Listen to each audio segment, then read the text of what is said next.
Welcome to this English Masterclass. You are going to fill your vocabulary with phrasal verbs, idioms, and expressions to help you sound like a native. You're going to learn how to speak fast and pronounce your new vocabulary like a native. And all of this will help you understand natives on TV, movies, and everywhere in the real world. And this is an interactive masterclass. You're going to participate the entire time.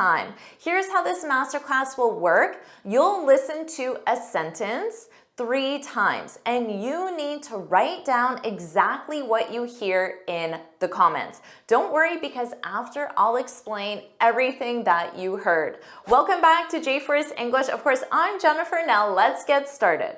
She's leaps and bounds more qualified than him. She's leaps and bounds more qualified than him. She's leaps and bounds more qualified than him. I said she's leaps and bounds more qualified than him. Notice the contraction, she's. This is she is, the verb to be. Native speakers will always contract this. She's.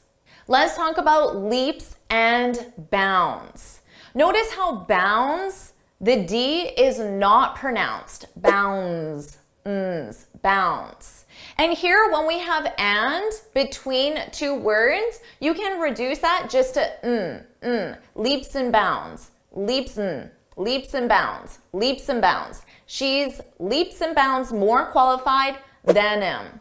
Notice how you don't hear the H on him, than him. But if we want to combine those sounds together and say it like one word, then him. Let's talk about what this means. She's more qualified than him. You understand that. When I add leaps and bounds, this is a modifier. It makes more qualified stronger. So it sounds like greatly more qualified, a lot more qualified. And it can also mean quickly if that's the context. But in this context, it's a modifier that means greatly. So you can say, I've improved my English by leaps and bounds. By leaps and bounds. Here, notice how you have to include the word by. I've improved my English, and you want to modify that improve to make it sound stronger. I've improved my English by leaps and bounds. So write that in the comments if you feel like my lessons are helping you improve your English by leaps and bounds. Jennifer, I've improved my English by leaps and bounds. Put that in the comments. It's leaps and bounds ahead of mine. Which you are just progressing by leaps and bounds. Virtucon has grown by leaps and bounds. Let's try this again. I'll say it 3 times. Is the agenda set in stone? Is the agenda set in stone? Is the agenda set in stone? I said, is the agenda set in stone? First, let's talk about the agenda. Notice how I have that long E sound, the agenda, because agenda starts with a vowel. This is not a rule that native speakers always follow. I could equally say the agenda, the agenda, the agenda. So if you hear both, it's just not something a native speaker always does. Let's talk about set in stone. Notice we have a T between 2 vowels. So we can pronounce that T as a soft D, din. So I take that sound and I connect it to the next word in, and it sounds like din, din, set in stone. And I'll say all 3 of those words together because they're an expression. The expression is to be set in stone. In our example, the verb to be is. It starts the sentence because the sentence is in question form. Is the agenda set in stone? To be set in stone.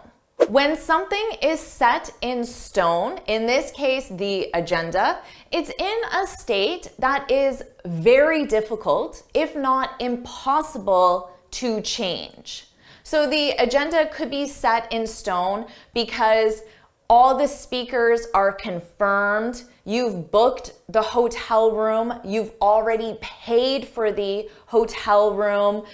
People have already booked their ticket to come to the event. So it's difficult, if not impossible, to change any aspects of the agenda. It's set in stone. We commonly use this expression in the negative to say our plans aren't set in stone. If I say that to you, it means that I can change my plans. So perhaps I told you what my plans are, and then you want to do something different. I can say, oh, don't worry, our plans aren't set in stone. So it's saying I can change my plans are flexible. So you can use this both in the positive or the negative. Because nothing's set in stone. Is that set in stone? These nicknames, are they set in stone? Let's try this again. I'll say it 3 times. I was tossing and turning all night. I was tossing and turning all night. I was tossing and turning all night. Did you get this one? I said I was tossing and turning all night.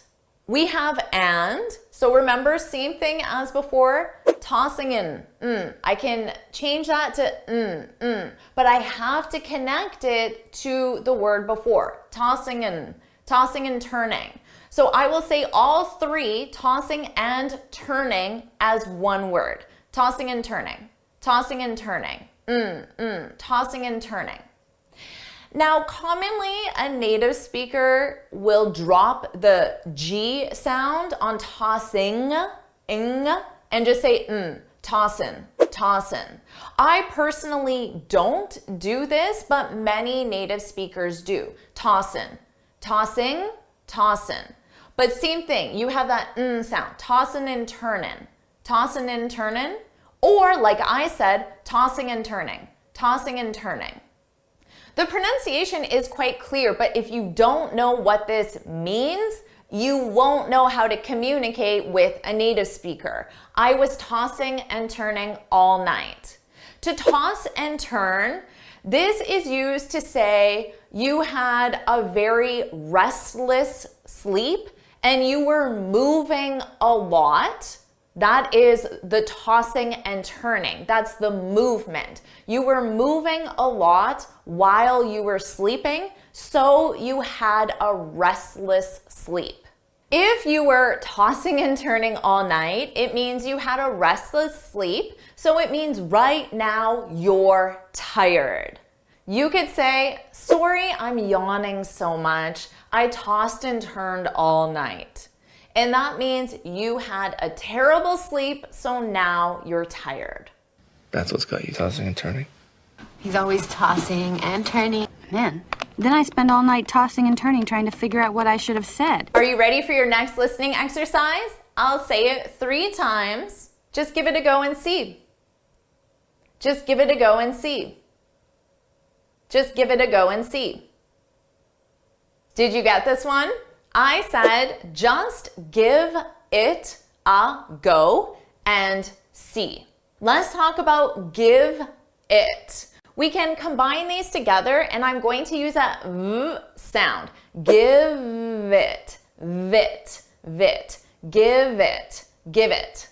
So that's how I can say these 2 words as one, give it.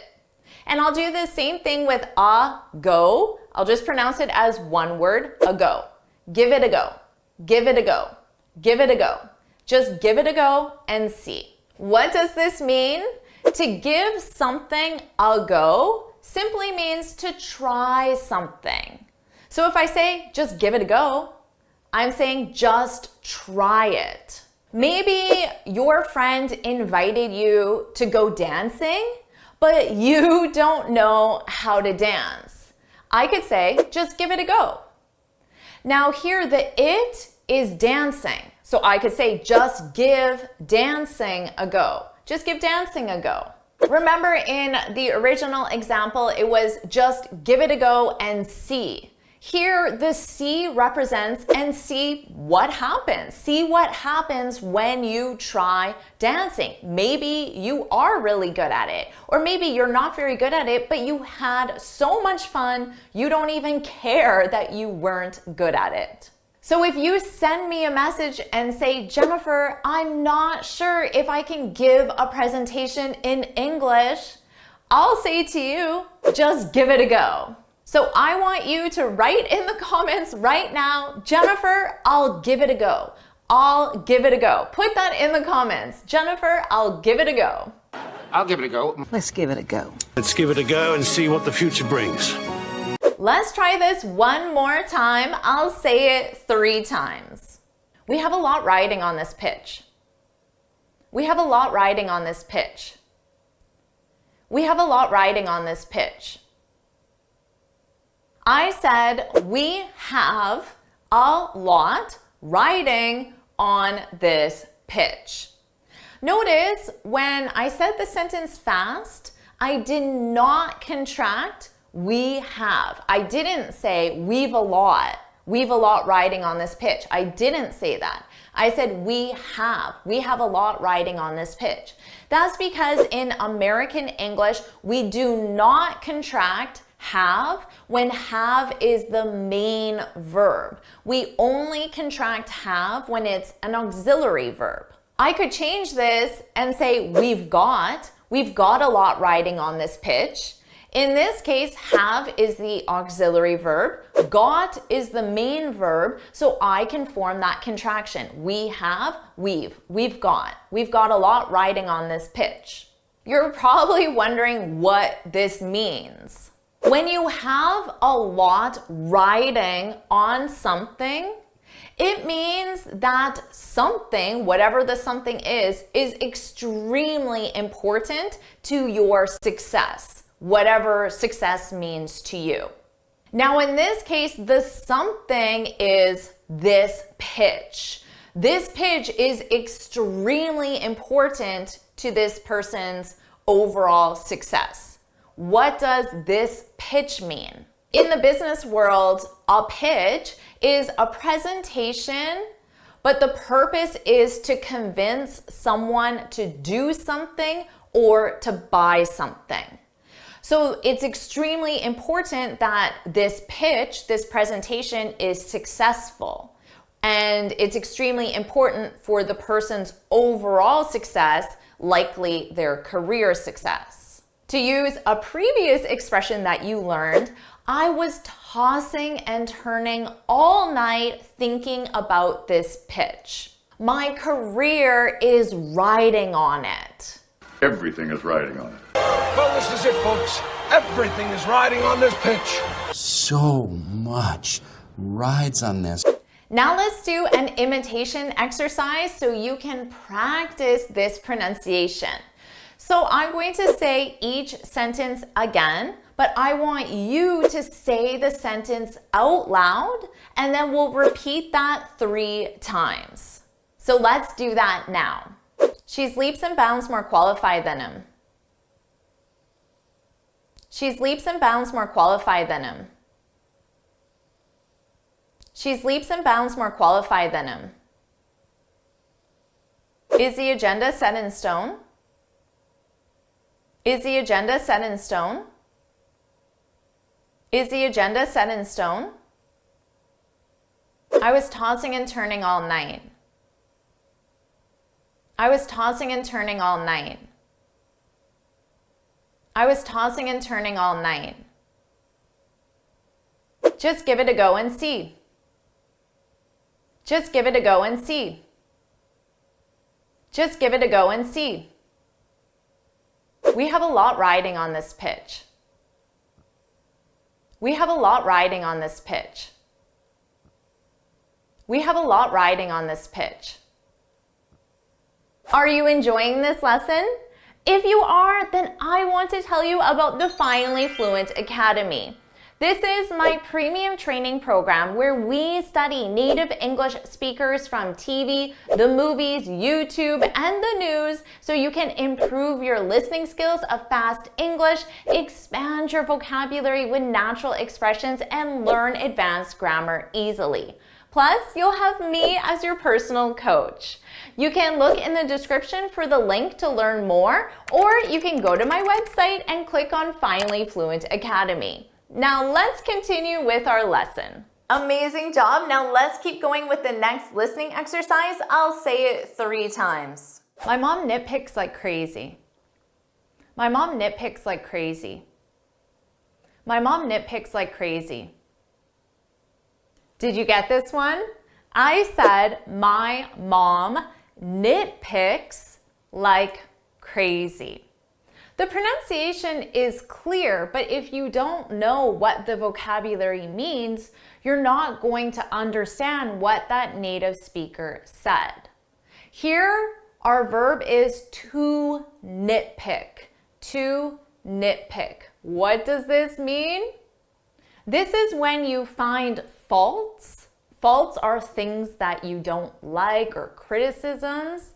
When you find faults in details that are not important.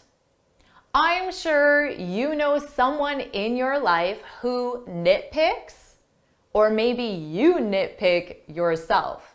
Let's say you're with someone and you go out for dinner and the food is great, the restaurant is beautiful, the server is very friendly, but your friend finds faults in details that are not important. Your friend nitpicks. You could say, the dinner was amazing, but of course Lindsay wasn't happy about the color of the plates or the art on the walls. Lindsay is a nitpicker. So your friend wasn't happy about the color of the plates. That is such a detail that is not important. So this is a perfect example of someone who nitpicks. But notice in my example, I said Lindsay is a nitpicker.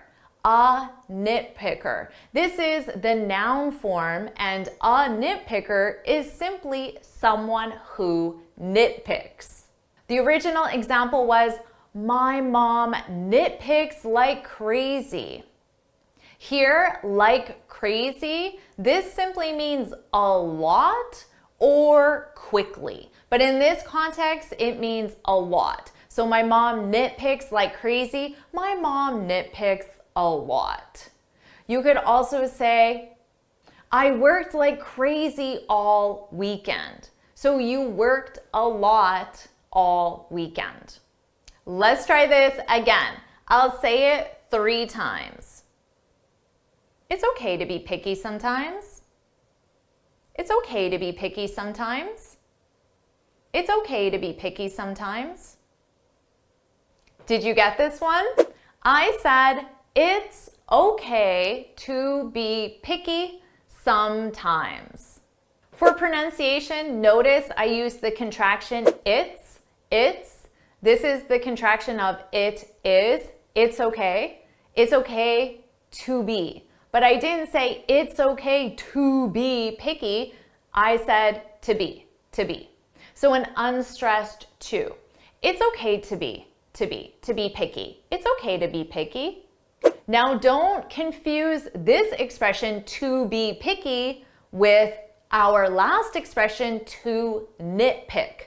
Yes, they both use the word pick, but they are totally different expressions. This expression, to be picky, this describes someone who has very strong preferences about what they like and don't like. For example, most young kids are picky. I don't know about you, but when I was a young kid, 5 years old, 10 years old, there were many food items that I did not eat. My diet was very simple. I had a small number of things that I liked to eat, And I had a very large number of things that I did not like to eat. So as a child, I was picky when it came to food, when it came to eating. What about you? Were you a picky eater? Were you picky about your food when you were a child? Or maybe you still are right now. Some adults are picky as well. In our original example, I said, it's okay to be picky sometimes. It's okay, that means it is acceptable. It's acceptable to be picky, to have those strong preferences about what you like and don't like sometimes. For example, it's okay to be picky when it comes to a job, choosing a job. You should have very strong preferences about what you want that job to have, the qualities of that job, and that's okay. Choosing a job, choosing a house, you should definitely be picky, have very strong preferences. And choosing a spouse, maybe that's the ultimate one. You should be very picky when you choose a spouse because you're with that person for your entire life. Let's try this again. I'll say it 3 times. I'm beat, let's call it a day. I'm beat, let's call it a day. I'm beat, let's call it a day. Did you get this one? I said, I'm beat, let's call it a day. Let's talk about the contraction at the beginning. I'm, of course, this is I am, I'm beat, I'm beat. I'm beat, let's call it. But with linking, we're going to combine those sounds so it sounds like call it, call it. So call lit, but then we have to say it as one word. Call it, call it, call it a day, call it a day, call it a day. I'm beat, let's call it a day. To be beat, I'm beat. This means to be very tired, to be exhausted. So instead of saying, I'm very tired, you can say, I'm beat, we're beat, the verb to be. Now let's talk about the expression, let's call it a day. To call it a day, this is an expression used to say that you're going to stop working for the day. And you stop working for the day because you've completed enough work, you've done what you've needed to do, or simply because everyone is exhausted, everyone is beat, and it isn't productive anymore to keep working.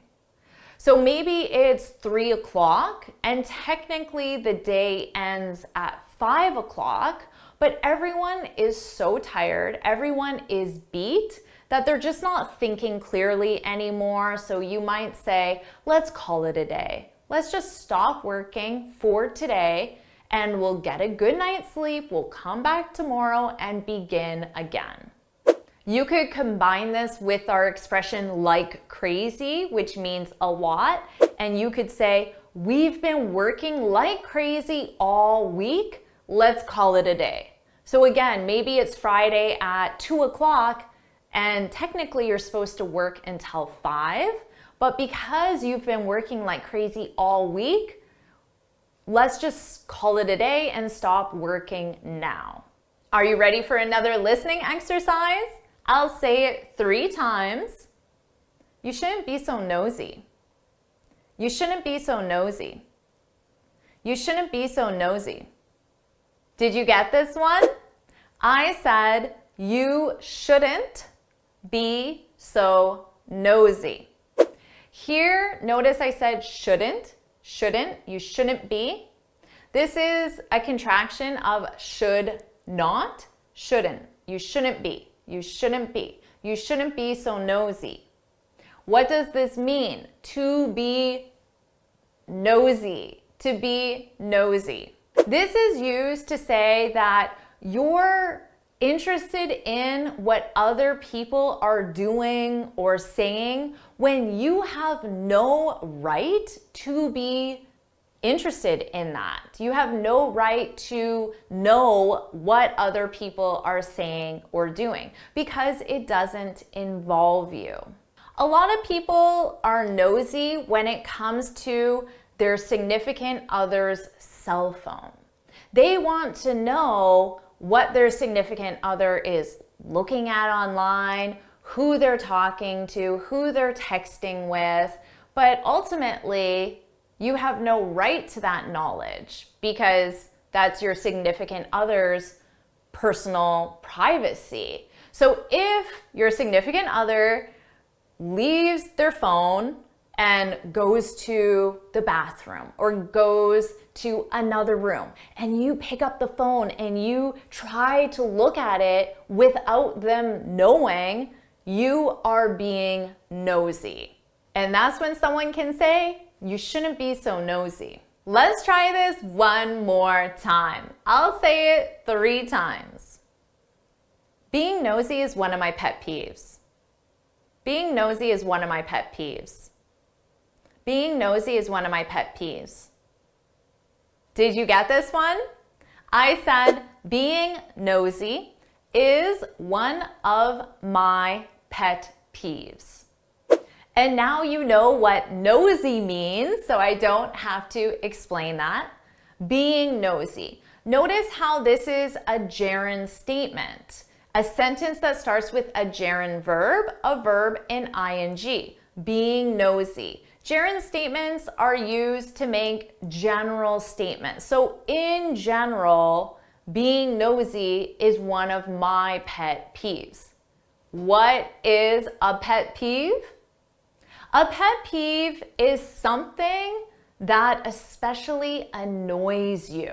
So there are many things that annoy you, but a pet peeve is whenever that one thing happens, it really annoys you. So I Googled this, and according to Google, the top 3 pet peeves, things that especially annoy people, the top 3 pet peeves are loud chewing. So if your coworker is, or your kids, your husband or wife, loud chewing. Is that one of your pet peeves? Number 2, according to Google, is bad manners. So if you have bad manners, it means you're not polite. So if someone holds the door open for you in North America, it's considered polite to say thank you to that person. So if you hold a door open for someone and the other person, they go right in and they don't say thank you to you, that would be an example of bad manners in North America. And the person who held the door open would be annoyed because that's one of their pet peeves. And number 3, according to Google, is clutter. Clutter describes when a room is very disorganized or messy. So if there were things all over my office, papers everywhere, things were not neat and organized, that would be clutter. What about you? What's your pet peeve? Share your pet peeve in the comments below. Now let's do an imitation exercise where you're going to imitate my pronunciation. So you're going to listen to me say the sentence, and then you are going to repeat the sentence out loud. So say the sentence out loud and try to match my pronunciation. And then you'll repeat that 3 times for each sentence. So let's do that right now. My mom nitpicks like crazy. My mom nitpicks like crazy. My mom nitpicks like crazy. It's okay to be picky sometimes. It's okay to be picky sometimes. It's okay to be picky sometimes. I'm beat, let's call it a day. I'm beat, let's call it a day. I'm beat, let's call it a day. You shouldn't be so nosy. You shouldn't be so nosy. You shouldn't be so nosy. Being nosy is one of my pet peeves. Being nosy is one of my pet peeves. Being nosy is one of my pet peeves. Amazing job. Now let's keep going with the next listening exercise. I'll say it 3 times. We should have had a backup plan. We should have had a backup plan. We should have had a backup plan. I said we should have had a backup plan. Let's talk about the pronunciation. Notice I said we shoulda. We shoulda had. Should have. Native speakers, we combine this to sound like shoulda. Shoulda. Notice that L is silent. Shoulda. Shoulda. We shoulda. We shoulda had. Should have had. We shoulda had a backup plan. Let's take a look at the linking between back up. This is how native speakers combine sounds, so 2 separate words will sound like one word. Back up, back up. So we take the sound from back, the last sound, and we transfer it to the next sound, up, back up. But you have to combine those sounds together so it sounds like one word. Back up, back up. Backup plan, backup plan. We should have had a backup plan. Now, what is a backup plan? A backup plan is an alternative plan that you can use if your original plan fails. Let's say you're going to present at a conference or a meeting. So you bring your computer and your presentation is on the computer. That's your original plan. That's plan A. But it's always smart to have a backup plan. This could be your backup plan. You can put your presentation on a USB, a memory stick, so if there's any issues with your computer, you have a plan B, a backup plan. And then you can say, my computer wouldn't connect to their equipment, but thankfully, I had my presentation on a USB. Thankfully, I had a backup plan. Let's try this again. I'll say it 3 times. Her comment really pissed me off. Her comment really pissed me off. Her comment really pissed me off. I said, her comment really pissed me off. Let's look at the pronunciation of pissed, because here this is an ED, a past simple verb, but the sound of that ED is a very soft T, pissed, pissed. Now when we say this in a sentence and there are words that come after, you almost don't hear that T. So you can't really distinguish that it's in the past simple. It's the context of the sentence that will make it obvious that it is the past. Her comment really pissed me off. Now, what does this mean? To piss someone off. This means to make someone really angry. Now, note that this is an informal expression and it can also be considered impolite. It would be considered impolite if your name is Mark and I said, Mark, you're really pissing me off. That would be impolite. But native speakers commonly use this to complain about people. So I could be talking to my husband or my best friend and say, Mark really pissed me off today. In that context, it's not impolite, but it would be impolite to look directly at someone and say, you really piss me off. So don't do that. Now, we also use this in the structure to be pissed off. The pronunciation is the same, pissed off, to be pissed off. This is simply to be really angry. For example, I was so pissed off when I came home to a completely dirty house, even though my kids promised to clean up after the party. Do you want to do another listening exercise?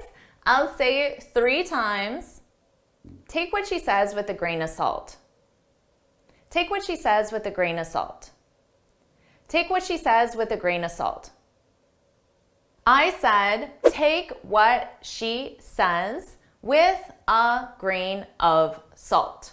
Here, the pronunciation is clear, but if you don't know what this idiom means, then you won't understand it.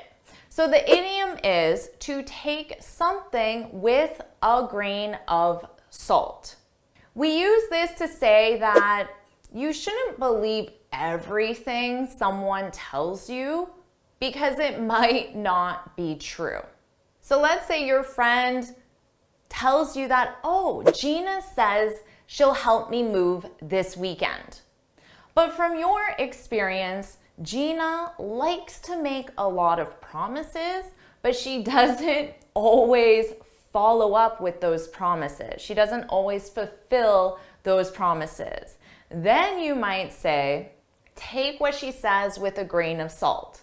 You're letting your friend know that Gina might not actually do what she says. And let's focus on the grammar here. What do you notice about this sentence? Take what she says with a grain of salt. What verb tense is this in? We're using the imperative. Take is in the imperative because the sentence begins with a base verb. There's no subject here. That's how you can identify the imperative. And the imperative is used to give instructions, orders, or suggestions. So I'm suggesting that my friend take what she says with a grain of salt. Your next listening exercise, I'll say it 3 times. It's high time we let her go. It's high time we let her go. It's high time we let her go. I said it's high time we let her go. For pronunciation, let's talk about let her go. Let her go. Here, notice how her sounds like You don't hear the H, but I also attach it to the word before. So I link those sounds together. Letter, letter, letter, let her go, let her go. It's high time we let her go. Let's look at the expression, it's high time. When you say it's high time that something should happen, you're saying that something should happen now and not later. And when you use this expression, you also suggest that it should have already happened. So we shoulda already let her go. But we didn't, so we should do it now because it's high time we let her go. And in my opinion, it's high time that you enrolled in the Finally Fluent Academy. It's high time. You should have already done this. You should have already done this, but maybe you haven't, so you should do it now and not later. What's the Finally Fluent Academy? Well, this is my premium training program where we study native English speakers on TV, movies, YouTube, and the news so you can improve your listening skills of fast English and add the most common expressions to your speech. So we do exactly what you're doing now, but you use native speakers from TV, movies, YouTube, so you get a variety of different accents and styles of speech. Plus, you'll have me as your teacher, and I'll be there to coach you every step of the way. So it's high time you join the Finally Fluent Academy, and you can look for the link in the description to learn more. Coming back to our example, it's high time you let her go. Now, to let someone go, this is an alternative way of saying to fire someone. When you fire someone, they permanently stop working for the company. So when you let someone go, they permanently stop working for the company.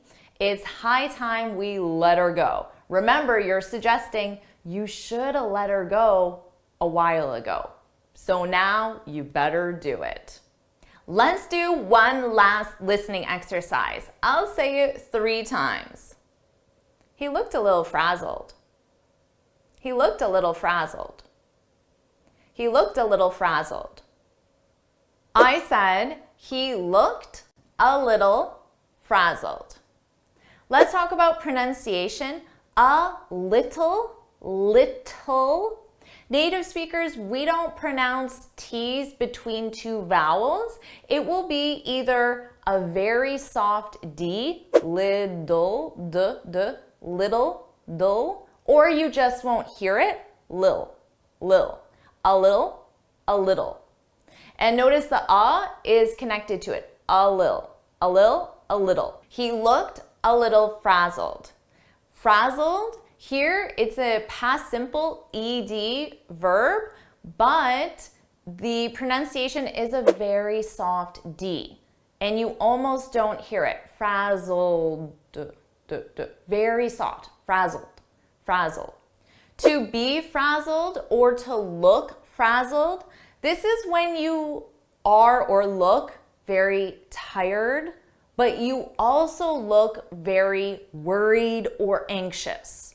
So I might look frazzled if you see me, and normally my hair is nice and in a nice position, but you see me and my hair is crazy. I have makeup a little bit under my eyes. Maybe my shirt is a little messy as well, and visibly you can see that I might look frazzled. And then obviously I'll look very tired and maybe like very worried and anxious. So you might see it visibly in my appearance, and you can see it on my facial expression as well. So if you see a coworker that looks frazzled, you might say, "Are you okay? You look a little frazzled." Amazing job improving your listening skills of fast English. Now let's improve your pronunciation. Let's do an imitation exercise. I'm going to say each sentence again, but I'm going to pause, and then I want you to repeat the sentence out loud and try to follow my pronunciation exactly. So try to imitate my pronunciation. And I'll say each sentence 3 times. So I want you to repeat it out loud 3 times.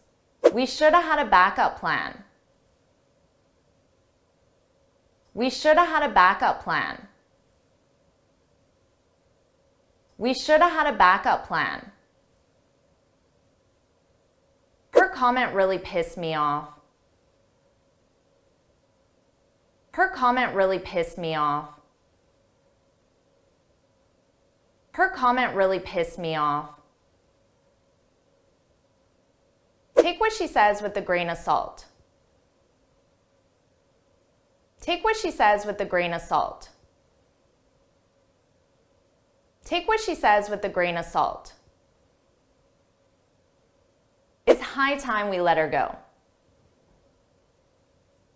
It's high time we let her go. It's high time we let her go. He looked a little frazzled. He looked a little frazzled.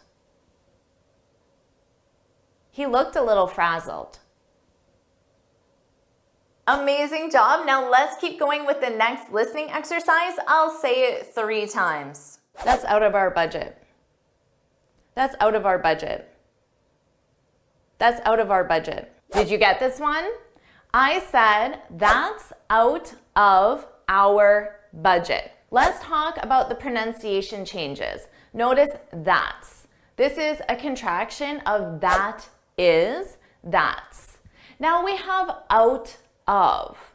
We can combine these 2 sounds together and it will sound like outa, outa. That's outa our budget, our.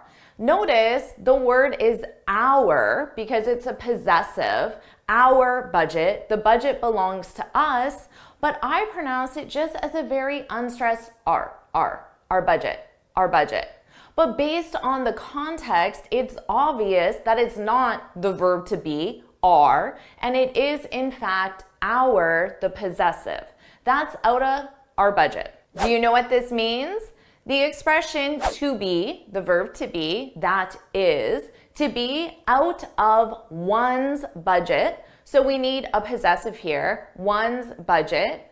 That's another way of simply saying that something is too expensive. The cost exceeds what you're either willing to pay or what you're able to pay. Now, of course, you have a budget for your household, and you can often use the expression, oh, sorry, that's out of our budget, to say that you're not willing or able to pay for that item. But there's a budget in the workplace, for example, as well. So let's say you wanted a standing desk. So a standing desk is a desk that you're able to raise so you can work at it standing up because it's more comfortable and it's better for you. So you ask your boss, can you buy me a standing desk? But your boss says no. And he might say, oh, sorry, that's out of our budget. So this doesn't necessarily mean the company doesn't have the money to buy you a standing desk, but they're unwilling to buy you a standing desk. They don't want to spend the money. So remember, it can be unable because you don't have the money, or unwilling. You have the money, but you don't want to spend it on that specific item. Sorry, that's out of our budget. I found one for sale, but it's out of my budget. Do you see a budget? I don't see a budget. Let's try this again with another listening exercise. I'll say it 3 times. Money's no object. Money's no object. Money's no object. This one was easy, right? I said money is no object. Notice at the beginning here, monies. Money is, this is a contraction, monies. Money's no object. Now it's important that you hear these contractions because they're necessary for grammar, because the expression is to be no object. Money is no object. If you don't hear that contraction, then the sentence won't make sense grammatically. This is an expression that means the opposite of what we just learned.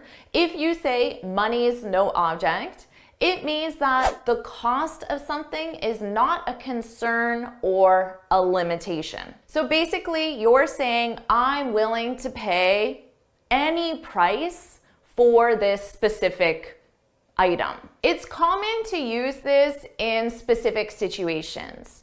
Maybe it's your husband or your wife, your best friend, your mother's birthday, and it's a very special birthday. So on this specific occasion, for planning that special someone's birthday, money's no object. So you might say, can you recommend somewhere special for my husband's birthday? Now, when someone recommends something, of course, they're going to think about the price. So you can tell the person, and money is no object. So they know that they can recommend the most expensive restaurant and you're comfortable with that in this specific situation. Or maybe in our last example, you asked your boss to buy you a standing desk and he said, okay, sure, we'll buy you a standing desk. So you can go into the store and you can say, my boss is paying for this desk, so money's no object. Money's no object, as you probably know. Sure, money's no object. Okay. I told you, money's no object. Let's try this again with another listening exercise. I'll say it 3 times. I'm beyond livid. I'm beyond livid. I'm beyond livid. I said, I'm beyond livid. For pronunciation, just notice that contraction, I'm beyond livid. What does livid mean? Well, it's an adjective that means extremely angry. I'm livid. Now, when we add beyond, this is an intensifier.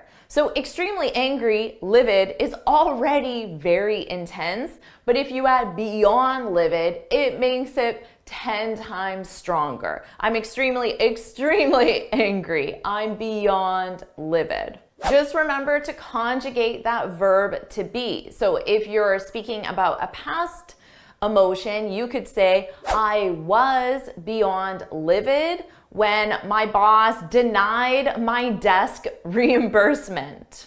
So here, a desk reimbursement is when you pay for something, and if you're reimbursed, it means someone gives you that money after, usually your company. But in this case, your boss denied your desk reimbursement, even though in the last example, you bought the most expensive desk because remember, money was no object, but now you have to pay for that very expensive desk. So that's why you were beyond livid. You can use beyond to intensify any emotion, any adjective. She was beyond happy when she passed her IELTS. I'm beyond awful. I'm beyond scared. That is beyond exciting. Let's try this one more time. I'll say it 3 times. Her comment's been gnawing at me. Her comment's been gnawing at me. Her comment's been gnawing at me. I said her comment has been gnawing at me. In spoken English, it's very common to take that auxiliary verb has and form a contraction with the subject. This is more informal, but it happens most of the time by native speakers in spoken English. Her comment's been gnawing at me. So you have to hear that auxiliary verb in the contraction. But the sentence structure tells you that the contraction is there because grammatically it's required.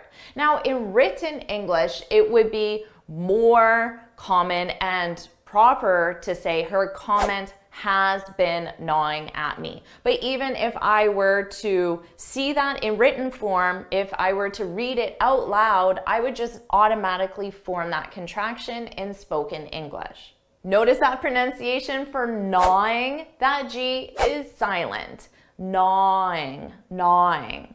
Her comment's been gnawing at me. What does this mean? The expression is to gnaw at someone. When something gnaws at someone, it means that something really irritates or bothers that person. That something really preoccupies your thoughts, which means you keep thinking about it, you can't get it out of your head. So maybe you were telling your coworker how you bought the most expensive desk because money was no object, or so you thought, but then your boss denied your desk reimbursement and you were beyond livid. You were telling this whole story to your coworker, and instead of sympathy, your coworker said, I told you not to buy the most expensive desk. And that comment, what your coworker said, has been gnawing at you, which means you keep thinking about it. It keeps bothering you and irritating you. You can't get it out of your mind, even though it happened hours ago, days ago, or weeks ago. It's been gnawing at you.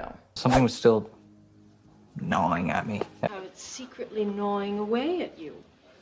Like, no, why didn't he? Now let's do an imitation exercise so you can practice your pronunciation and imitate how a native speaker would say each sentence. I'll say each sentence again 3 times, and I want you to repeat that sentence out loud to practice your pronunciation. That's out of our budget. That's out of our budget. That's out of our budget. Money's no object.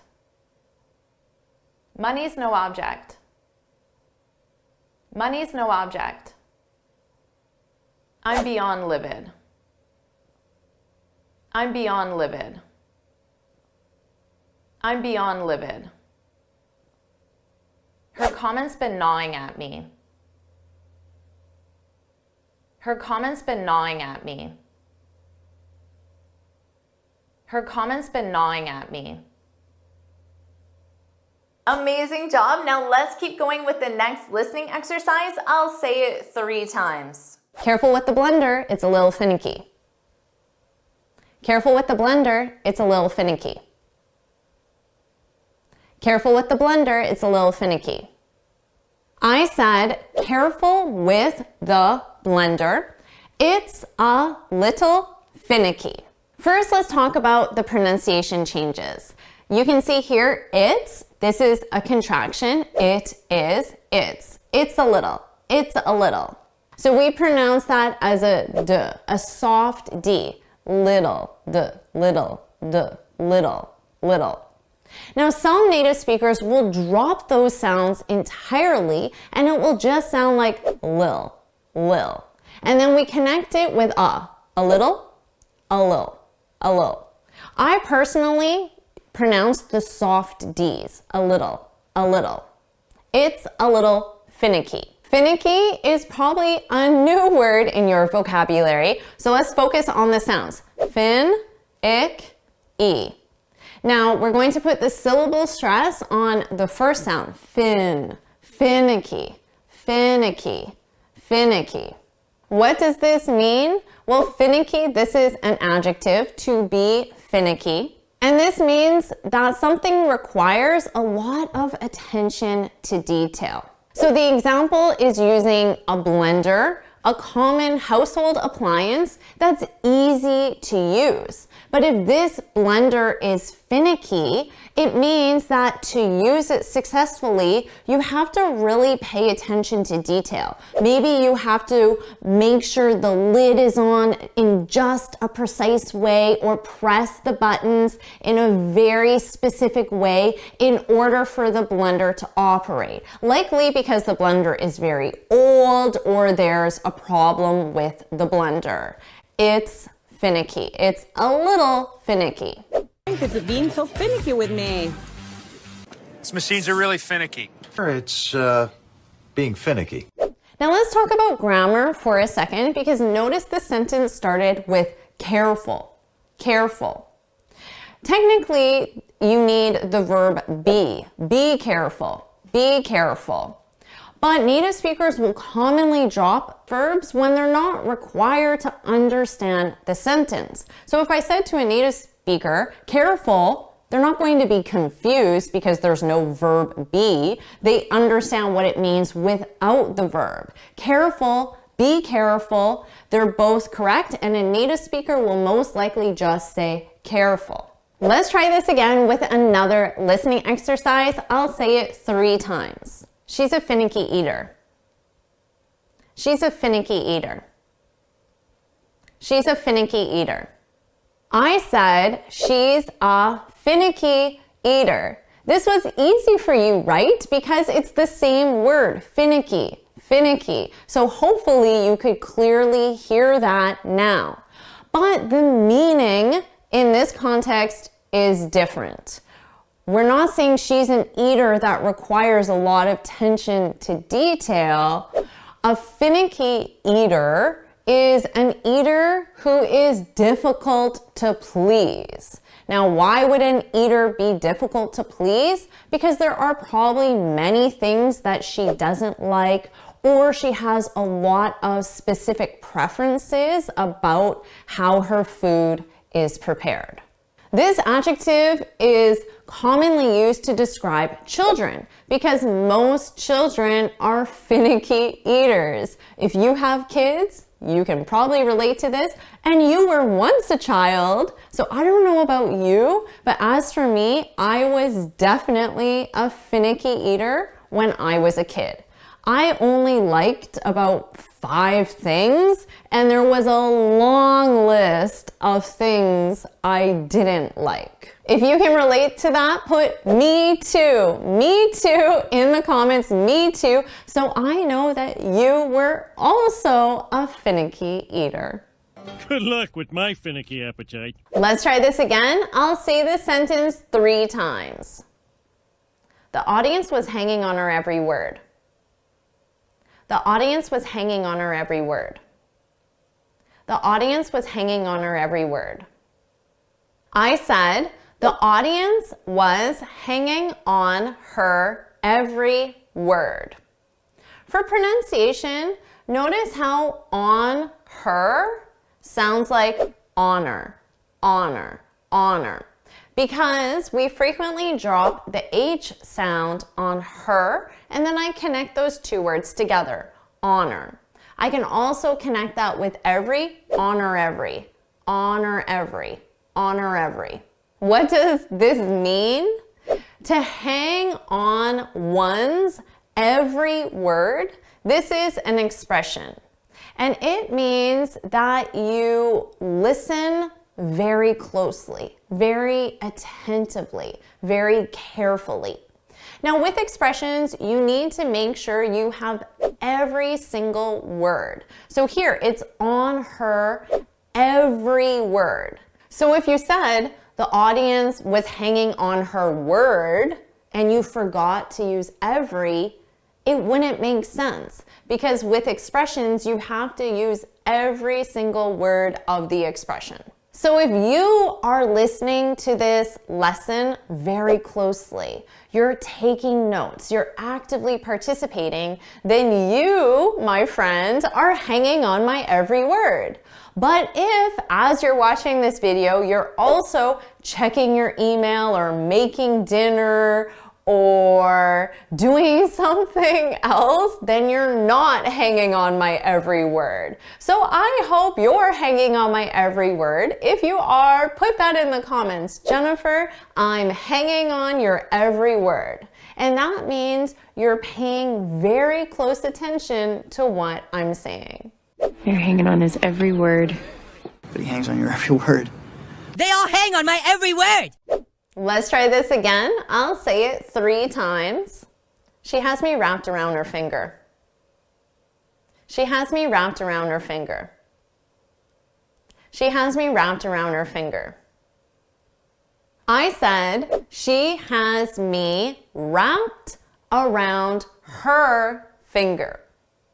For pronunciation, notice wrapped. The ED is pronounced as a soft T, wrapped. Wrapped, wrapped, wrapped around. Now, because I'm combining this with around, I can take that sound, wrapped around, and I can combine them together. Remember I said we commonly get rid of the H sound on her. So I can do that here as well, and then I can connect it together. Wrapped arounder. To have someone wrapped around your finger, or we commonly say little finger, wrapped around your finger, wrapped around your little finger, there's no difference. So little is optional in this expression. And this is when you have complete control over someone. This happens in situations where perhaps this guy is totally in love with this girl and he's just infatuated with her. And because of that, she has complete control over him. And no matter what she says, he just does it. So he does her laundry for her. He drives her to work every day. She has him wrapped around her little finger. I'll have you wrapped around my finger in no time. Please, I've got Dr. Reed wrapped around my finger. Boy, Archie, Veronica's got you wrapped around her little finger. Let's do this one more time. I'll say it 3 times. I can't get anything past you. I can't get anything past you. I can't get anything past you. I said, I can't get anything past you. For pronunciation, notice we have get anything. So we have a T between 2 vowels. So I can pronounce that as get anything, get anything, get anything. And then I'll combine those 2 sounds together. I can't get anything past you. Now, what does this mean? To get something past someone, or you can also say to get something by someone. They're exactly the same. There's just an option. You can use past or by. This is when someone doesn't notice something important. But notice in my example, I can't get anything by you. I used it in the negative. Let's imagine an example. Let's say a customer is in a restaurant and that customer ordered an expensive bottle of French wine. But the restaurant tried to serve him cheap American wine. Now, because I can't get anything by you, it means that you notice the details when they're important. So it means that you noticed that this isn't the wine you ordered. And you'll say, wait, this isn't the wine I ordered. And then the waiter could say, I can't get anything by you. Can't get anything past this guy. Can't get anything past you, can I? Never could get anything past you, can I? Amazing job improving your listening skills of fast English and also adding these advanced expressions to your speech. Now let's improve your pronunciation. Let's do an imitation exercise. I'm going to say each sentence again 3 times, and I want you to repeat each sentence out loud so you can imitate my pronunciation. Let's do that now. Careful with the blender, it's a little finicky. Careful with the blender, it's a little finicky. Careful with the blender, it's a little finicky. She's a finicky eater. She's a finicky eater. She's a finicky eater. The audience was hanging on her every word.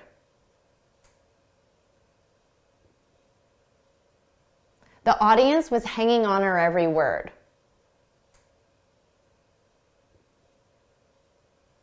The audience was hanging on her every word.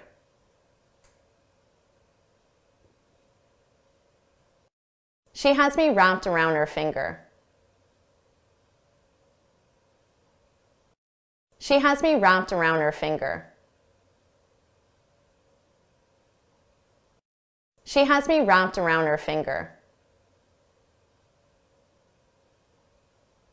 I can't get anything past you. I can't get anything past you. I can't get anything past you. Amazing job. Now let's keep going with the next listening exercise. I'll say it 3 times. Cut her some slack, she's a newbie. Cut her some slack, she's a newbie. Cut her some slack, she's a newbie. I said, cut her some slack, she's a newbie. Did you get that? Do you know what this means? First, let's talk about the pronunciation changes. Her, him, and them, we often shorten these. So her, I get rid of the H sound and it sounds like But then I combine it to the word before. Cutter, cutter, cutter, cutter some slack. She's, this is a contraction. Native speakers use contractions all the time in spoken English. She's represents she is. She is a newbie. She's a newbie. Now, do you know what this means? To cut someone some slack, this is an expression, and it's when you punish someone less severely than you normally would. And a newbie, this is a new employee. A new employee, or even a new member to a group, you can refer to that person as a newbie, a newbie. So it makes sense that you might cut a newbie some slack. You might be less severe with that person because they're new. They're still learning. They're still training. Cut her some slack. She's a newbie. Our second listening exercise, I'll say it 3 times. Give me 20 to whip up some appies for the party. Give me 20 to whip up some appies for the party. Give me 20 to whip up some appies for the party. I said, give me 20 to whip up some appies for the party. Give me, we reduce these to sound like gimme, gimme, gimme, gimme 20. 20 here means 20 minutes. Commonly, we drop the minutes when it's obvious. Call me in 5 instead of call me in 5 minutes. Give me 20. Give me 20 minutes. Give me 20 to whip up. Whip up is a phrasal verb. For the pronunciation, notice is whip up, whip up, whip up because of linking. Whip up. Whip up means to prepare something quickly. We specifically use this in a cooking context. Whip up some appies. What are appies? Well, I just said that we use the phrasal verb whip up in a cooking culinary context. What does appies sound like? Anything you can think of? Appetizers. Appetizers. Native speakers, we love shortening words. So we take the word appetizer and we shorten it to appy. Appy, because it's plural in my example, appies, appies. Another common shortened word is simply apps. So you could say, give me 20 to whip up some apps or whip up some appies. Both are commonly used. Are you ready for your next listening exercise? She's got some nerve sauntering in 30 minutes late. She's got some nerve sauntering in 30 minutes late. She's got some nerve sauntering in 30 minutes late.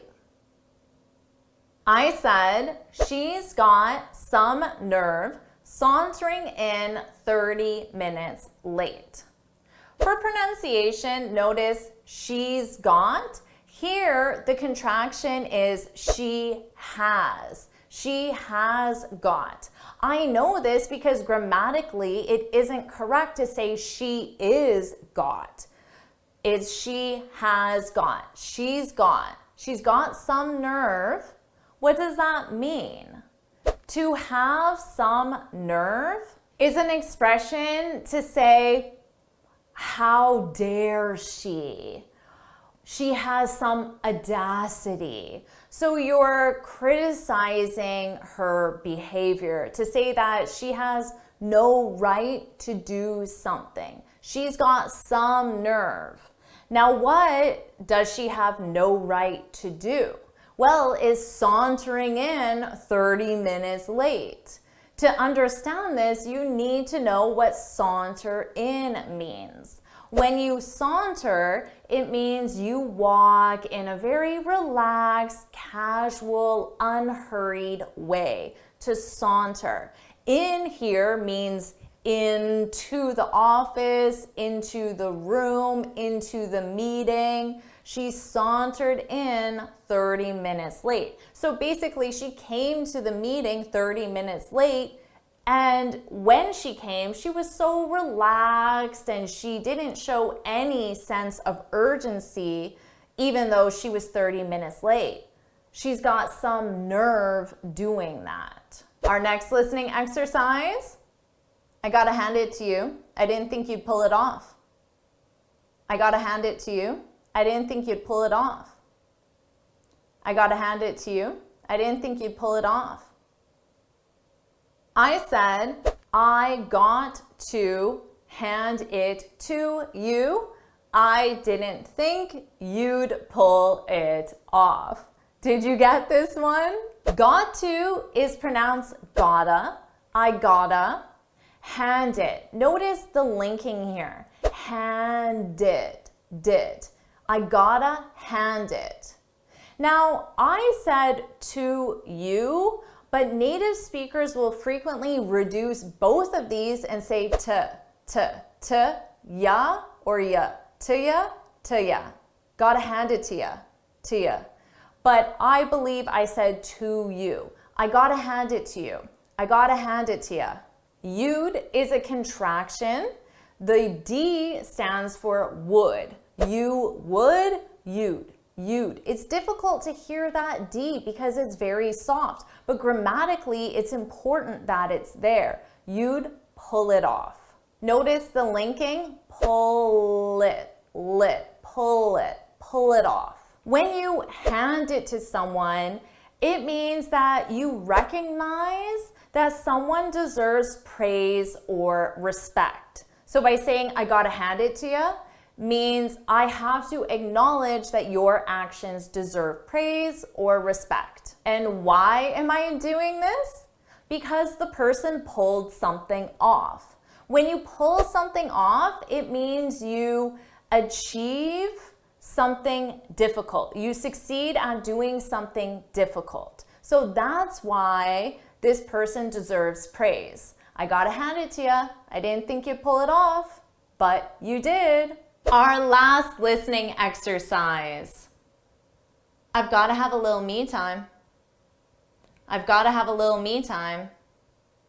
I've got to have a little me time.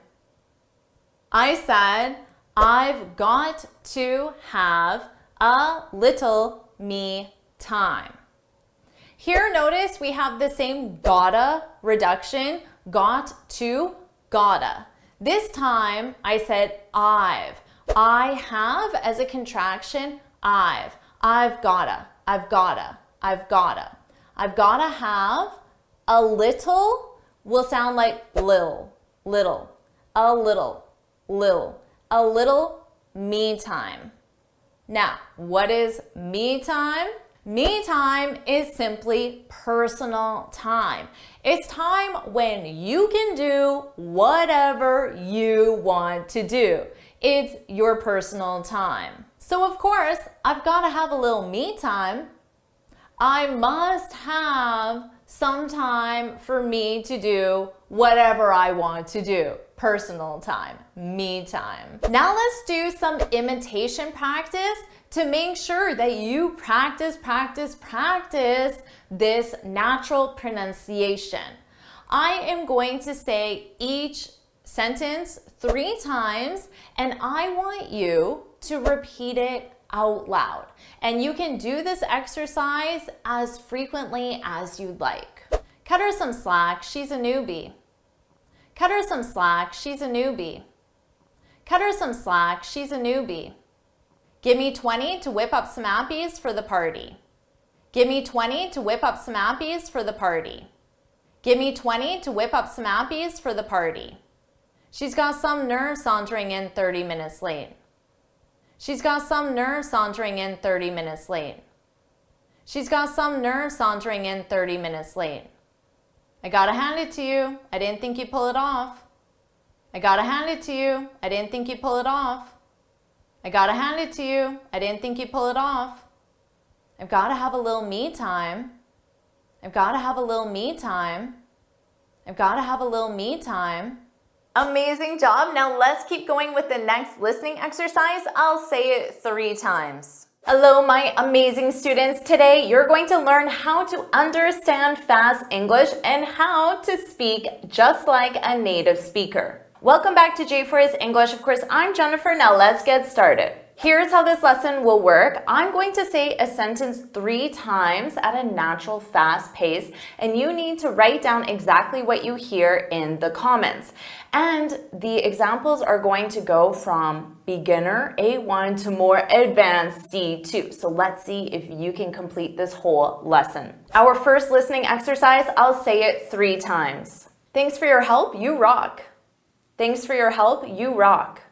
Thanks for your help, you rock. Did you get this one? I said, thanks for your help, you rock. Very easy, right? At a natural pace, native speakers, we reduce sound. So for becomes fur, thanks for. Your becomes your. Thanks for your. Thanks for your help. Your help. Thanks for your help. Now let's review a common mistake that I hear beginner students make and sometimes even advanced students.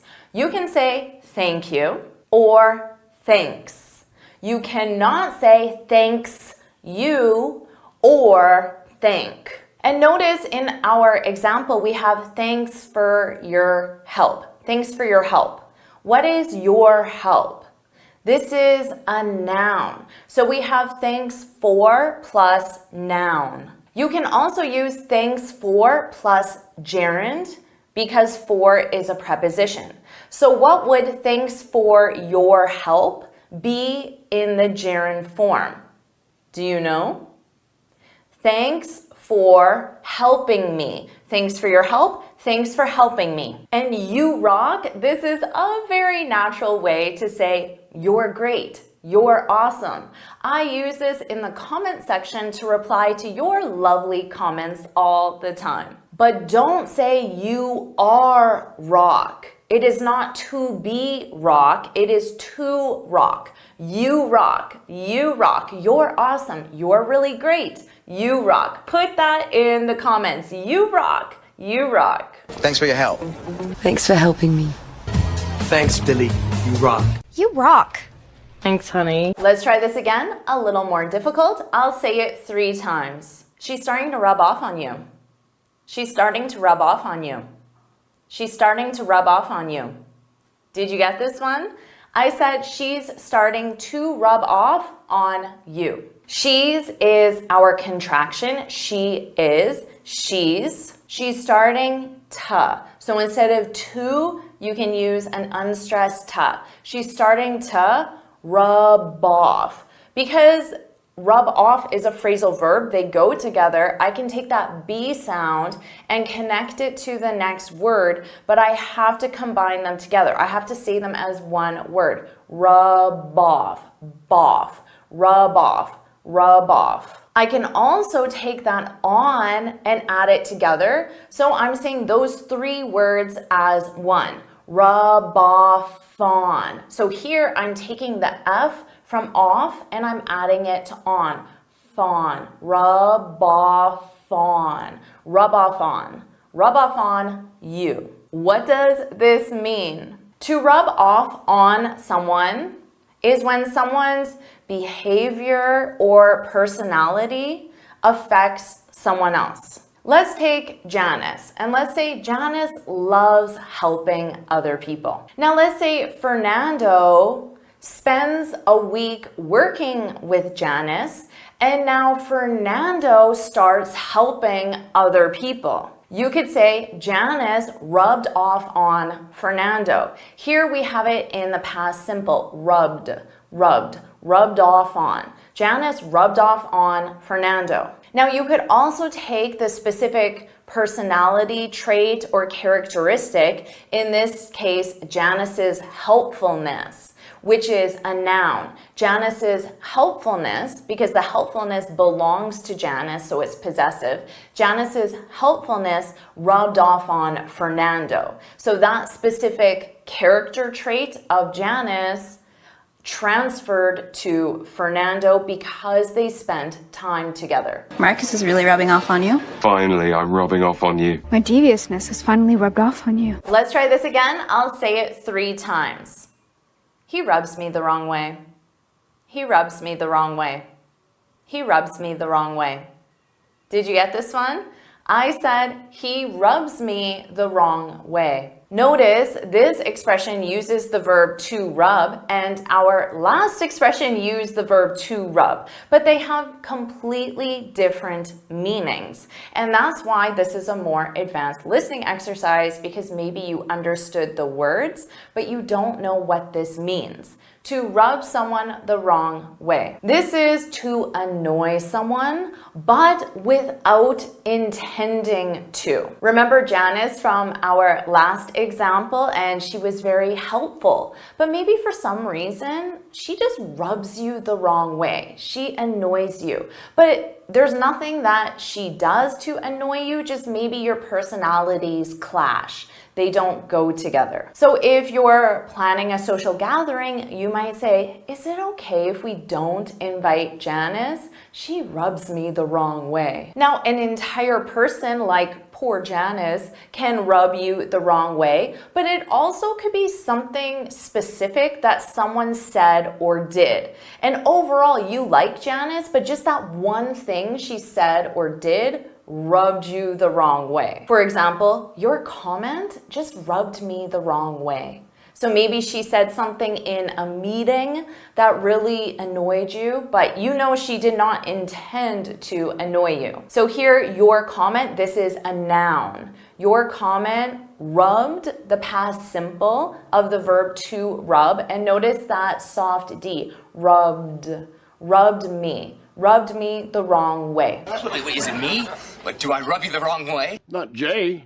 Guy rubs me the wrong way. She rubs everyone the wrong way, but Pop. Our final listening exercise and the most advanced, I'll say it 3 times. I had a hunch he'd quit. I had a hunch he'd quit. I had a hunch he'd quit. Did you get this one? I said, I had a hunch he'd quit. Notice for pronunciation, I had a. So I combine had a together as one word. I had a hunch he'd quit. Now, did you hear that he'd quit? Well, that D represents what word? Would. He would quit, he'd quit. He'd quit. Very difficult for students to hear. Native speakers understand it based on context and based on grammatical structure. It would sound awkward without it. So we know it's there even though we can't really hear it either. When you have a hunch is the noun, and then the verb that goes with it is have. So to have a hunch, this is when you think or predict that something is going to happen, but it isn't based on facts, it's based on your intuition, your feeling. So you could say, I have a hunch she'll accept our invitation. Now, if someone replies back and says, why? All you would say is, because I have a hunch. I have a feeling. I have a gut feeling. And notice the grammar here. I have a hunch. This is the present simple. And then she'll accept. She will accept. That's the future simple. I have a hunch she'll accept our invitation, because you're making a prediction about the future. But you could use this in the past, like our listening exercise. I had a hunch last week in the past, so that's the past simple. Last week, I had a hunch that he would quit. So would is the past simple of the verb will. I had a hunch that he'd quit. And using that is optional. You don't need it. You could simply say, I had a hunch he'd quit. I had a hunch. Just a hunch. I had a hunch, but I wasn't certain. Now let's do an imitation exercise so you can practice speaking fast just like a native. I'll say each sentence again 3 times, and this time I want you to repeat each sentence out loud. Here we go. Thanks for your help, you rock. Thanks for your help, you rock. Thanks for your help, you rock. She's starting to rub off on you. She's starting to rub off on you. She's starting to rub off on you. He rubs me the wrong way. He rubs me the wrong way. He rubs me the wrong way. I had a hunch he'd quit. I had a hunch he'd quit. I had a hunch he'd quit. Amazing job. Now let's keep going with the next listening exercise. I'll say it 3 times. I can't believe she sprung that on me. I can't believe she sprung that on me. I can't believe she sprung that on me. I said, I can't believe she sprung that on me. For this listening exercise, I don't think the pronunciation is difficult to understand, but you have to know this expression and understand what this expression means. So the expression I used is to spring something on someone. I can't believe she sprung. Sprung is the past simple of the verb spring. To spring, sprung. She sprung that is the something, on me. When you spring something on someone, you suddenly ask or tell someone something that they weren't expecting. So let's say there is a presentation taking place 1 hour from right now. And my coworker was supposed to do this presentation. But just now, 1 hour before the presentation, my boss says, "Oh, by the way, Jennifer, I want you to do the presentation." In 1 hour. And I'm not prepared for this at all. I wasn't expecting it. Then I can say, I can't believe she sprung that on me. And that represents that I have to give the presentation in 1 hour. Our next listening test, I'll say it 3 times. It's supposed to rain on and off today. It's supposed to rain on and off today. It's supposed to rain on and off today. I said, it's supposed to rain on and off today. First, let's talk about pronunciation. Here we have a contraction, it's. It's supposed to. It's as a contraction represents it is. It's supposed to. Now notice here, supposed to. Suppose is spelled with an ED. It's an ED verb, but you don't hear it at all. It's supposed to. Supposed to. Supposed to. But it's always spelled with an ED verb when the expression is to be supposed to. Now, many students forget the verb to be in this expression. Don't forget the verb to be. It's grammatically incorrect. It is supposed to. I was supposed to. She is supposed to. We are supposed to. Don't forget that verb to be and conjugate your verb to be. It's supposed to rain on and off. On and off. Notice here, the and, you don't hear it at all. It sounds just like a On, off. On, off. On, off. And then you combine that together. On and off. On and off. It's supposed to rain on and off today. When something happens on and off, it means it only happens some of the time of a total time. So in our expression, the total time is today. But if I say it's supposed to rain on and off today, I know that it is not going to rain the total time, but it is going to rain some of the time. And I don't know when it's going to rain. So it might rain for 1 hour, stop for 3 hours, rain for 2 hours, stop for 1 hour, rain for 2 hours, and then stop again. That would be on and off.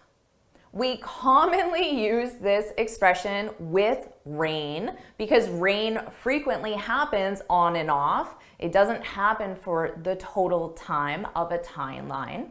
But we can also use this expression for other activities as well. For example, I worked as a waitress on and off when I was a student. So I have the total time I was a student, 4 years. And I worked as a waitress. But if I say on and off, it means that I did not work as a waitress the entire time I was a student, so 4 years. Perhaps I worked for 4 months during the summer, and then I didn't work. I focused on school, and then maybe I worked for 2 months, and then I stopped. I worked again for 6 months, and then I stopped. I worked as a waitress on and off. Our next listening test, I'll say it 3 times. I got the gist of it. I got the gist of it. I got the gist of it. I said, I got the gist of it. Here, let's talk about how gist of it, the sounds are combined. The sounds are linked together. And this sounds like gist of it. So I take the last sound on a word and I transfer it to the next sound to help me combine the sounds together. Gist of it, gist of it, gist of it. I got the gist of it. What does this mean? Well, the gist of something is the main idea of something. So if you say, I got the gist of it, here the verb get means understand. I understand, or in the past, I understood the main idea of it.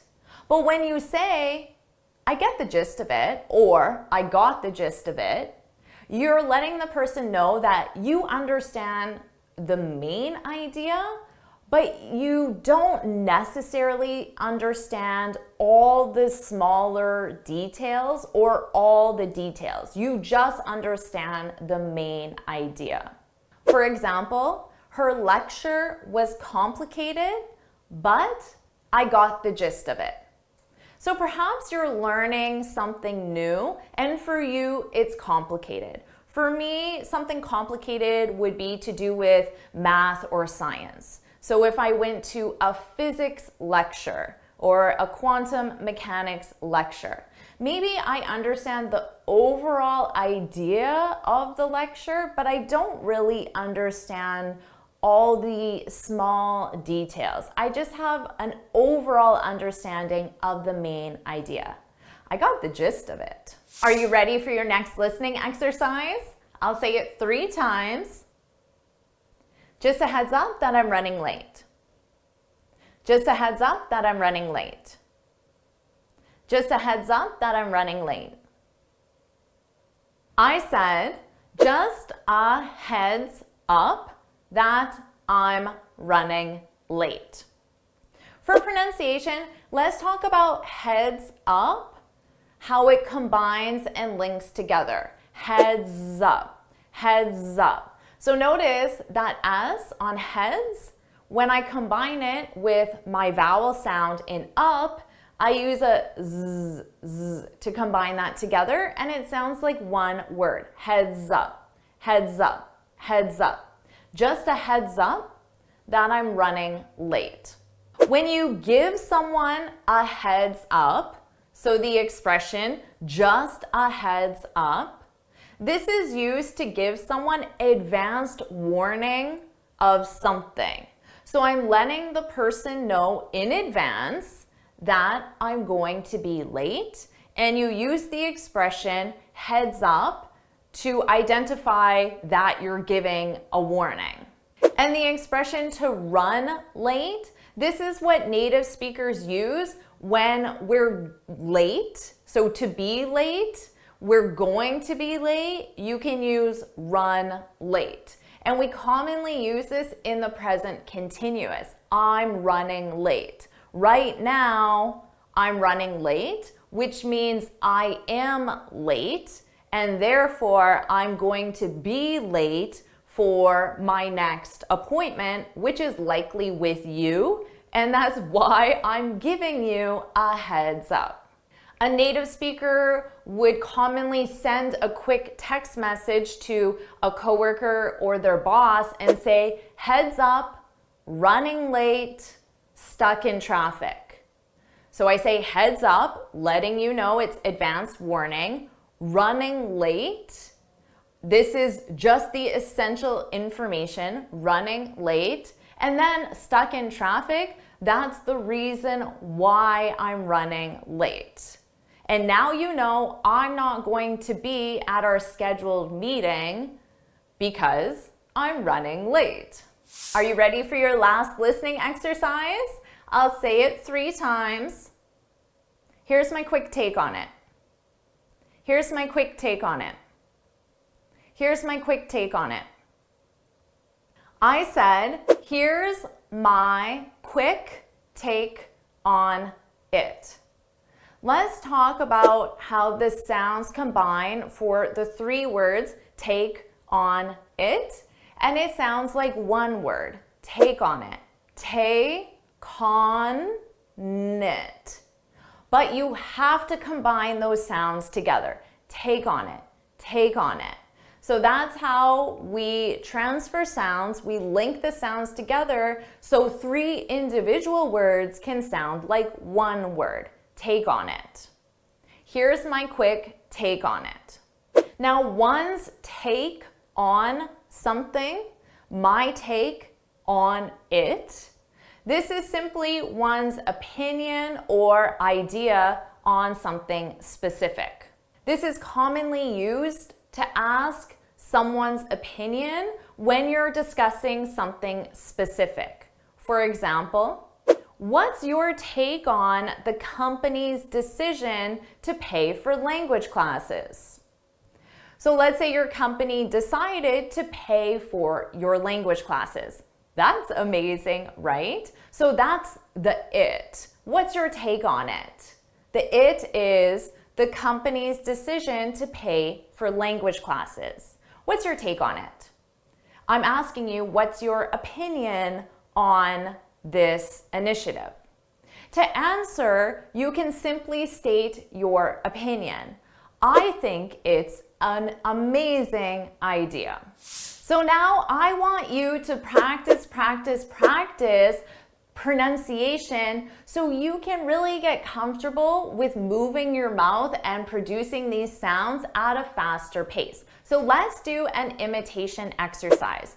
I am going to say each sentence again 3 times, and I want you to repeat it out loud and try to get your pronunciation as close to mine as possible. I can't believe she sprung that on me. I can't believe she sprung that on me. I can't believe she sprung that on me. It's supposed to rain on and off today. It's supposed to rain on and off today. It's supposed to rain on and off today. I got the gist of it. I got the gist of it. I got the gist of it. Just a heads up that I'm running late. Just a heads up that I'm running late. Just a heads up that I'm running late. Here's my quick take on it. Here's my quick take on it. Here's my quick take on it. Amazing job. Now let's keep going with the next listening exercise. I'll say it 3 times. Parking downtown is such a pain. Parking downtown is such a pain. Parking downtown is such a pain. I said parking downtown is such a pain. First, let's talk about the pronunciation changes. Let's talk about is such a. Native speakers, we often combine our words together, which makes it sound like we're speaking really fast. So I have is such a, and I can combine those together. Is such a, is such a, is such a, is such a, is such a pain, is such a pain, is such a pain. What does it mean to describe something as a pain? We have a great expression in English, to be a pain in the neck, in the neck. And this simply means that something is very annoying. In this expression, most native speakers will leave out in the neck and just describe something as a pain. And then you can emphasize that by saying such a pain, which makes it sound stronger. So in this sentence, I'm saying that parking downtown is very annoying. Now, we also use this to be a pain. We use this frequently to describe people, to say that someone is very annoying. Maybe a coworker, maybe a relative, maybe a friend, a classmate, a roommate. So let's listen to these clips and notice how all of these clips are with someone is a pain. Stepmom is such a pain. Men are such a pain. Marcy's such a pain. She's so selfish. Now you might be thinking that studying English is such a pain, but hopefully my videos help you take the annoyance, the frustration out of it and make it more enjoyable. If you think that, then put pain-free in the comments. Put pain-free if you think that learning English with me is not a pain. Pain-free, put that in the comments. Let's try this again. I'll say it 3 times. We had a blast last night. We had a blast last night. We had a blast last night. Did you get this one? I said, we had a blast last night. Notice how had a sounds like one word. Hadda, hadda, we hadda, we hadda. And notice how blast and last, you don't hear the T in them. Blast last night. But you hear the T in night. Because at the end of a sentence, I'm going to take a pause naturally. So I can pronounce the T because it forces me to take a pause, but I'm already taking a pause because there's a period. But in the sentence, if a word ends on T, we often don't pronounce it to avoid having to take that pause. So instead of blast last night, I can say blast last night and either pronounce it very softly or just not at all. What does this mean? Well, a blast, that means you had an enjoyable, exciting time. So it's another way of saying you had a great time. We had a blast at the party. We had a great time at the party. If someone asks you, how was the party or any event? You can say, it was a blast, to be a blast, and you're describing the party as a blast. It was a blast. Or you can say, we had a blast. So you can use this as to be a blast or to have a blast. Oh yeah, had a blast. Could have had a blast on the Riviera. So you really had a good time, huh? Yeah, we had a blast. Let's try another listening exercise. I'll say it 3 times. Thanks for the invite. Thanks for the invite. Thanks for the invite. I said, thanks for the invite. For pronunciation, notice that for is an unstressed for. Thanks for, thanks for, thanks for the invite, thanks for the invite. And notice how invite, the stress is on in. That's the stress syllable. Dada, invite, invite. Thanks for the invite. And that's because in this case, invite is a noun. And that's why the stress is on the first syllable. Invite is short form for invitation. Of course, you know the noun invitation. Native speakers, we commonly reduce this to invite. But of course, the verb form to invite already exists. But notice for the verb, the stressed syllable is the second syllable. Da-da, invite, invite. That's the verb. Invite, invite, that's the noun. This isn't an official noun, it's simply the short form of the word invitation, but native speakers love using it. Let's compare these 2 sentences, one with the verb and one with the noun. Thanks for inviting me. Thanks for the invite. Both are commonly used by native speakers. Oh, thanks for inviting me. But thank you for the invite. Thanks for the invite, by the way. Let's try one more listening test. I'll say it 3 times. You got all worked up for nothing. You got all worked up for nothing. You got all worked up for nothing. Did you get this one? I said, you got all worked up for nothing. Notice how got all, the T is between 2 vowels, so I'll pronounce this as a very soft D, but I have to combine them together. So you're going to hear the D on both sounds. Got all, got all, got all, got all worked up. The past simple pronunciation is worked. Notice that T, worked. But when I combine it with worked up, I'm going to link these together and you're going to hear that T in front of up. Worked up, worked up. For nothing, we already talked about fur, an unstressed fur. And notice how I dropped that G sound at the end of nothing, and I said nothing, for nothing, for nothing. This isn't a requirement. I could say for nothing, and I commonly do. I use both equally, for nothing, for nothing. Now let's talk about what this means. To get or be worked up. This is when you're either very upset or very excited about something. So it could be for a negative emotion or a positive emotion, but it's important that it's a strong negative or positive emotion. And for nothing, this means for no reason. So you became very upset or you became very excited for no reason, for nothing. Let's talk about the more negative emotion.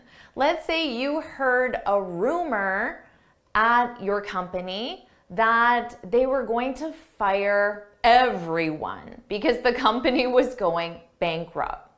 And you get all worked up. You get really angry and upset and you have this strong emotion. But I tell you that you shouldn't listen to a rumor, that it's probably nothing, and then you find out that in fact the company is not in financial trouble. So then I could say, see, I told you, you got all worked up for nothing. Now let's do an imitation exercise so you can practice these pronunciation changes and you can practice speaking at a faster pace. I'm going to say each sentence again 3 times, and I want you to repeat each sentence out loud and imitate my pronunciation as closely as possible. Let's start this now. Here's the first sentence. Parking downtown is such a pain. Parking downtown is such a pain. Parking downtown is such a pain. We had a blast last night. We had a blast last night. We had a blast last night. Thanks for the invite. Thanks for the invite. Thanks for the invite. You got all worked up for nothing. You got all worked up for nothing. You got all worked up for nothing. Amazing job. Now let's keep going with the next listening exercise. I'll say it 3 times. Our chances are slim to none. Our chances are slim to none. Our chances are slim to none. So, how'd you do? I said, our chances are slim to none.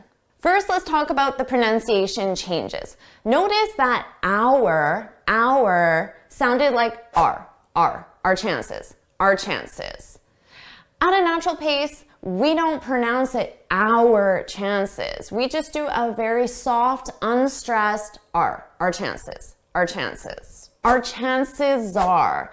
Notice that because chances ends on an S and R, it starts with the vowel, I can combine those together. Chances are. So it sounds like SAR, but I have to say those two words together. Chances are. Chances are. So when you hear it at a fast pace, you just hear the S from chances and you hear it both on chances and are. Our chances are slim to none. Notice that to none, again, is just a very soft, unstressed T. Slim to none. Slim to. Slim to none. What does this mean? First, let's talk about chances. One's chances. This is how possible something is. For example, the team has a great chance of winning. So here, their chance of winning, it's how possible it is that the team will win. The team has a great, so their chances of winning are quite high. But in this example, I said our chances are slim to none. What does that mean? Slim to none. This means very small or extremely unlikely. Our chances are slim to none. Now, I didn't specify chances of what in the original example. So I could say our chances of getting a promotion this year are slim to none. So this means it's very unlikely that you're getting a promotion. There's a chance. Yeah, slim to none. Slim to none. Oh, those are my chances. My chances of ever flying again are slim to none. Let's try another listening exercise. I'll say it 3 times. It was slim pickings at the career fair. It was slim pickings at the career fair. It was slim pickings at the career fair. I said it was slim pickings at the career fair. For pronunciation, notice how pickings sounded quite unstressed. Pickins, ins. So I dropped that ing, I dropped that G sound from the ing. Pickin, pickin. But it's plural, so I add that S. Pickins, pickins. Native speakers often drop the G sound or make it very soft with ing. Pickins, pickins. Listen to this clip and notice how Joey from Friends also drops the G and says it very unstressed. Pickins. It is slim pickings. It is slim pickings. Now let's talk about what this means. First of all, a career fair. Do you know what this is? This is an event where people looking for a job can meet potential employers. A career fair is very common for university graduates, college graduates, or high school graduates to go to try to find a job. And I said it was slim pickings. So what does that mean? To be slim pickings, this is when there are very few good options to choose from. So maybe there were people at the career fair, but the employers that were there or the people looking for jobs that were there weren't the best quality. So you could say it was slim pickings. We commonly use these 2 words, slim pickings, if someone asks you how a search for something is going. So maybe you're looking for a new house, a new car, or of course, a job. So someone could say, how's the job search going? And then you can reply back and simply say, slim pickings, slim pickings. It's slim pickings out there. It is slim pickings. Pickings are slim for an educated, independent woman. Let's try this again with another listening exercise. I'll say it 3 times. Stop hogging the iPad. Stop hogging the iPad. Stop hogging the iPad. How'd you do with this one? I said, stop hogging the iPad. Now here, for hogging, notice we have ing. So I did pronounce it more like hoggin', hagen. Hogging, ing, hagen. So stressed, hogging, unstressed, hagen. I tend to use both of them and don't really realize which one I'm using. I don't specifically choose before I'm about to speak which one I'm going to use. It's just whatever comes out, and I will easily switch between the two, the stressed or the unstressed. Stop hogging, stop hagen. The iPad. Notice how it sounded more like a stressed the with that long E. We stress the and make it the when the noun that comes next starts with a vowel. iPad. I, of course, a vowel. Native speakers don't always follow this rule. I don't always follow this rule. I would commonly say the iPad, the iPad, the iPad. So if you use one or the other, or if you hear native speakers using one or the other, just know that both are acceptable, and it's probably slightly more likely to use the stressed version, the with a vowel, simply because it makes it easier to pronounce those sounds. So here's an iPad. What does it mean to hog the iPad? The iPad, the iPad. What does that mean? When you hog something, it means you take or use more than your fair share. So this is actually something I said to my husband Kevin the other day. I said, stop hogging the iPad, because we only have one iPad and he was using it, and I felt like he was using it more than his fair share. So I said, stop hogging the iPad, because I wanted to use it. And I said this more in a joking way.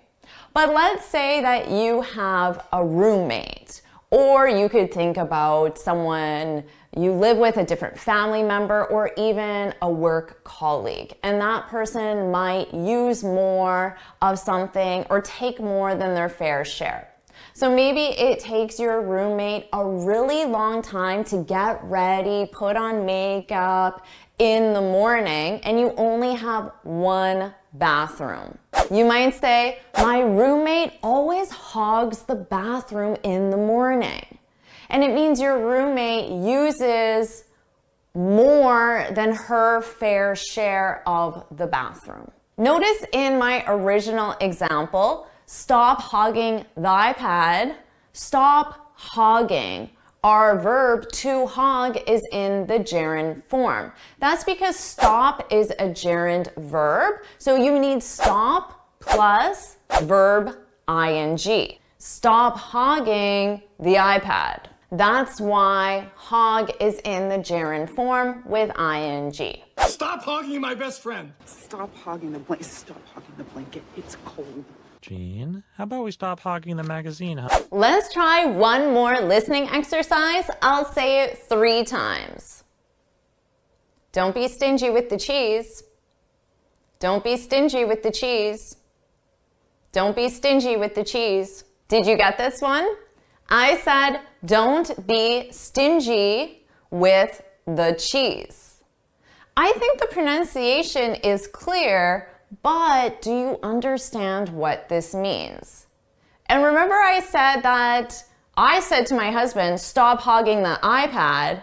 Well, actually, this is something that he said to me. He said, don't be stingy with the cheese. So what does it mean to be stingy? This is when something is small in amount, less than expected.